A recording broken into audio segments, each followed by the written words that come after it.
Boozed up daters say getting tipsy has led them to have beer goggles sex.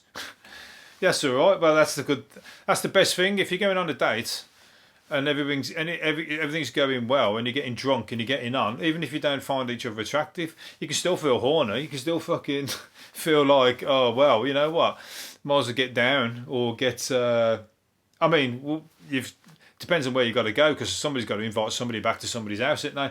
Unless you're doing it in the toilet, and that is a bit fucking. That's a bit Boris Becker. That is Boris Becker.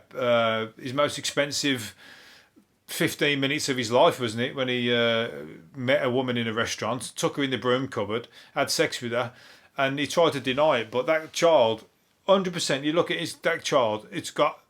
It's mixed race. She, I think, or I think it's a she, but the mixed race anyway. The child is mixed race, but 100% you can tell it's Boris Becker's.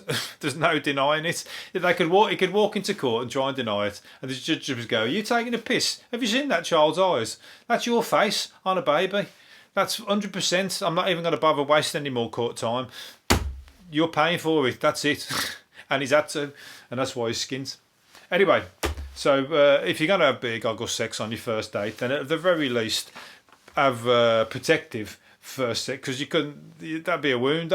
All of a sudden you're tied to them forever through this child. You just resent the child, wouldn't you? You just go, you know what?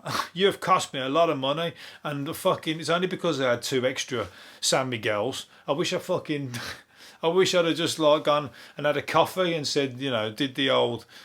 My mate's waiting for me, or I've got to be somewhere, and then you wouldn't exist, you little shit, with your very expensive schooling.